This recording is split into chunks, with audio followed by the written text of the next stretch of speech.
Magandang araw po sa ating mga suking tagapanood. Ang gagawin po natin ngayon ay magpapalit ng engine spot. Actually, hindi magpapalit, magbabalik. Ito po. Ito yung sa pang ilalim. Ito kasi, ang nangyari dito, dati nagpalit ako ng engine spot. Nagkamali ako ng diagnose. Kala ko engine spot ang mga problema dahil umaalog ang makina kapag binibitaw yung clutch. Napalitan ko na lahat, pero ang nangyari, pagka binibitawan ko siya, umaalog pa rin. So ang na-diagnose ko at nakasolve sa problema is pinalitan ko yung clutch system natin. So palit ng clutch lining, pressure plate, tapos reface ng flywheel. So pagka tumatama kasi siya, pag binibitawan mo, nag-i-slip ng onte, tumatama, may mga warp siya sa loob, makapit, mawawala, kaya umaalog. So ngayon, babalik natin yung mga dating engine support kasi mga pinalit ko for mga replacement lang. Ito yung original ko, kaya okay pa naman to. So susulitin ko muna, kaya ako ibabalik. So subukan natin palitan. Una natin kailangan gawin, itaas ng onti yung sasakyan. So i-jack natin siya para makalusot tayo sa ilalim. Iangat ko lang konti, hindi naman todo. Yan.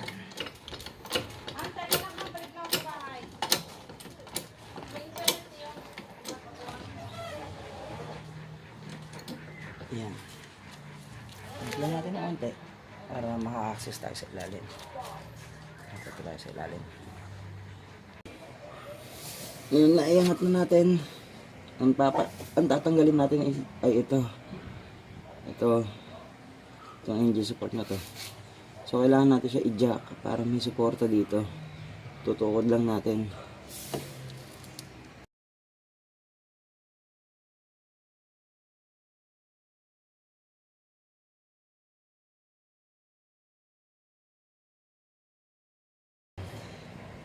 Okay, babakasin ko muna itong mga tornilyo to. Itong 14.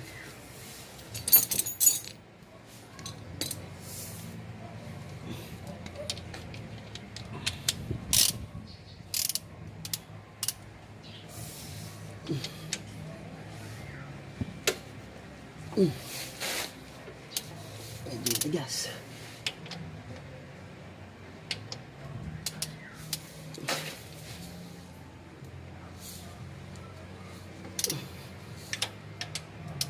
Log lang muna.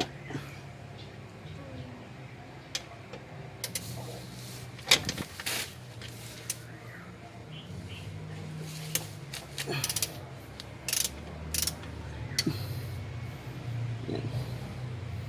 Luwagan na natin yung mga pwede natin luwagan na nandito ba.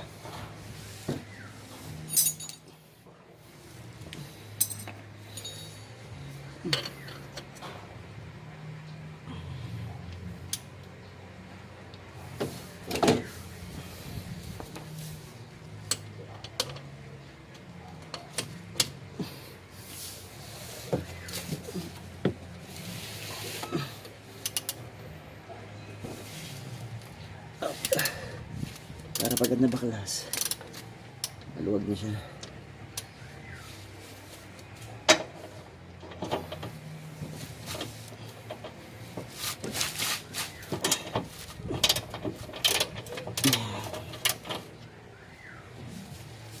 Medyo mabigat lang.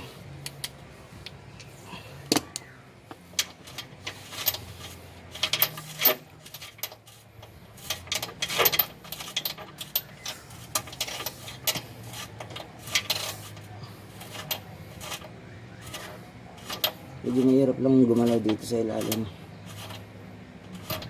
Hindi masikip. Pero madali lang siyang baklasin. 5 piraso lang yung tutusin.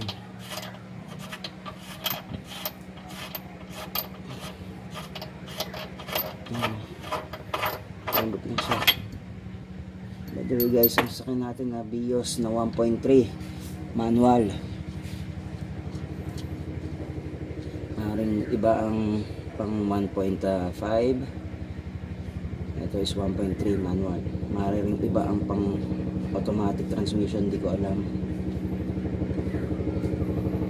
Pero halos pare-parehas na siguro yan.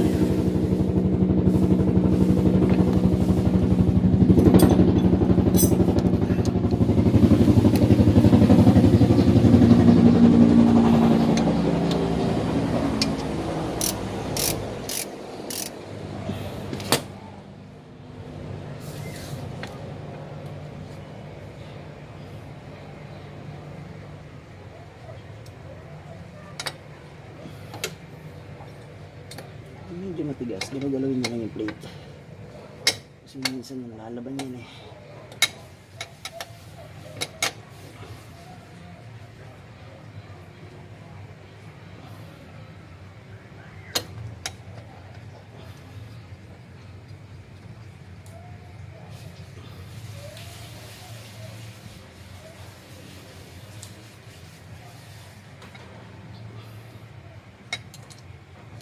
Uy, nahulog eh.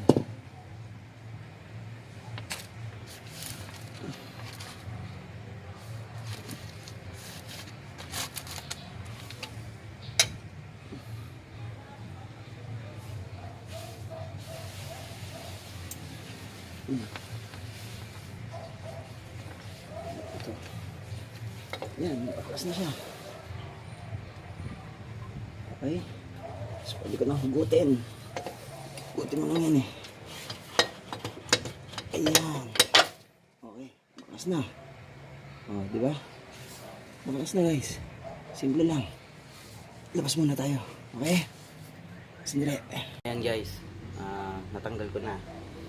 Ang problema, nagamit ko siguro to mga ilang buwan din. Mga 6 months. Ganyan. Pero hindi ko alam kung kailan nagsimula, pero matagal ko na rin nararamdaman medyo parang mabilis bumigay yung pyesa. Hindi ko napapakita kung anong brand, pero tuwan China siya. Ito yung package niya. So nabili ko siya 750.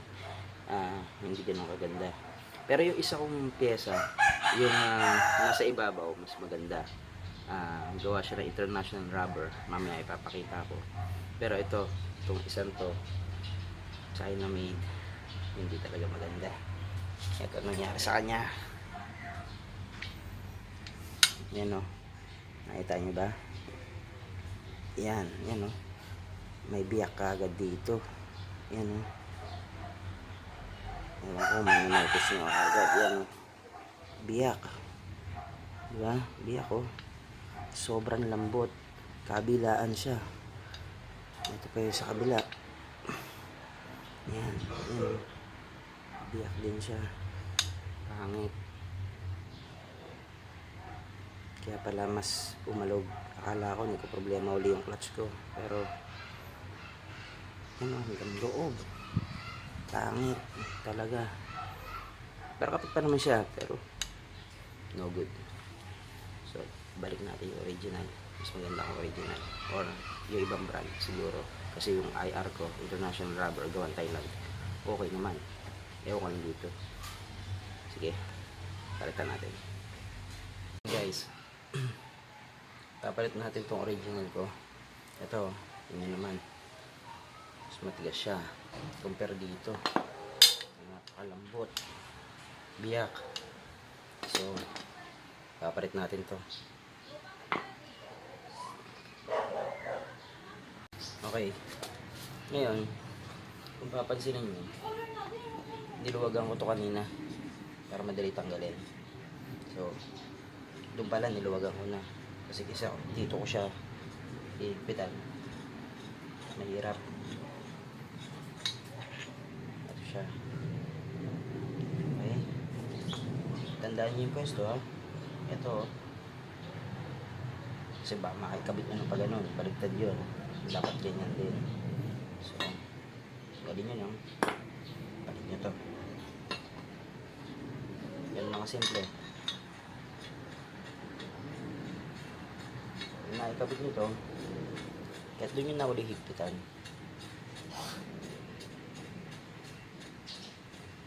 Yan. Mas maganda nga kasi magagalaw-galaw nyo pa.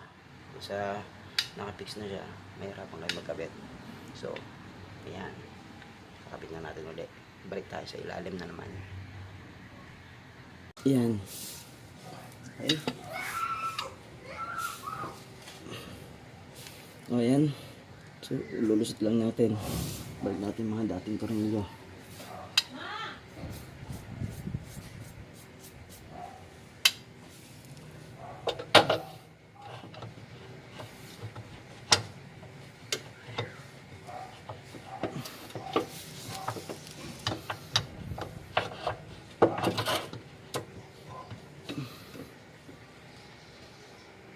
Sorry. Kita nyo na. Bakit? Dito pala.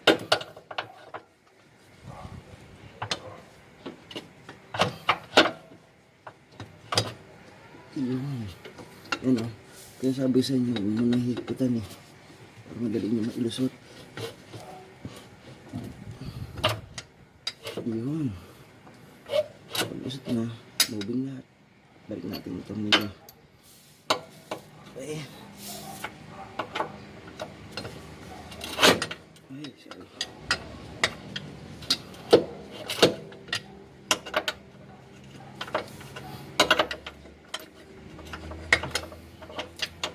Hindi tayo sa kapaan. Yun.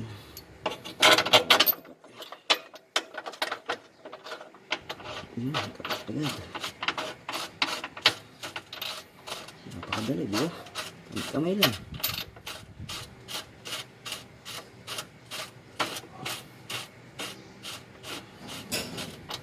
Huwag na rin muna higpitan. Oh. Ito.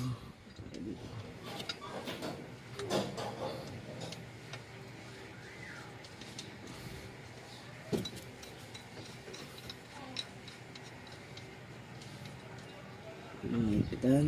Parang gagalaw niya pa. At hindi kayo mahirapan.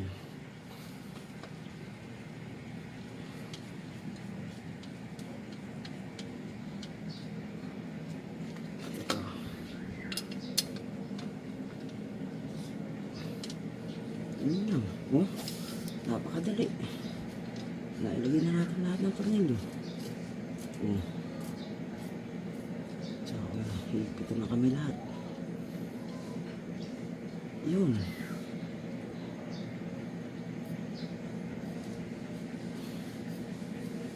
Dapat laging banayad ang pagkakakabit. Diba? Banayad lang. Dapat pinipwersa. Doon nagsisimula ang mga nalagos-straight na tornilyo. Oh. Unahin natin. Pero unahin ko na to. Oh, baliktad. Kung higpit kayo, sakto lang. At kapitin nyo muna. Hindi mo nahigpitan talaga. Yan. Higpit. Okay. Wala. Okay. Ito naman. Medyo pagpersa tayo. Oh, isa.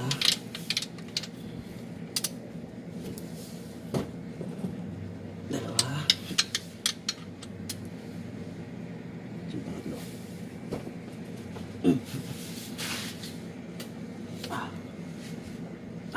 Okay na yan. Okay na. Sige. Okay na. 19. 14 to. 19 to, dalawa. Ito muna.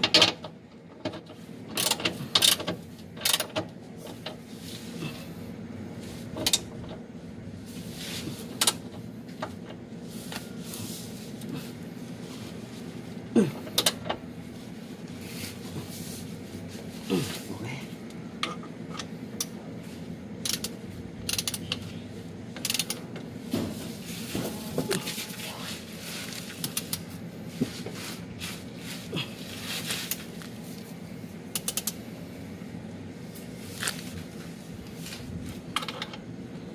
Mahirap yung buka kasi dito talaga sa ilalim.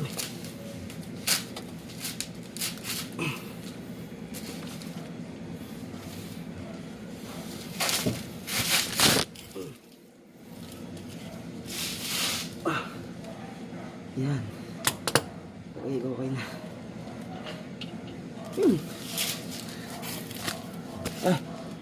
Gumalaw pala. Sorry. Pero yun, hinigpitan ko lang naman. Okay. Okay na yun. Yung isang engine support naman. Thank you. Ang hirap.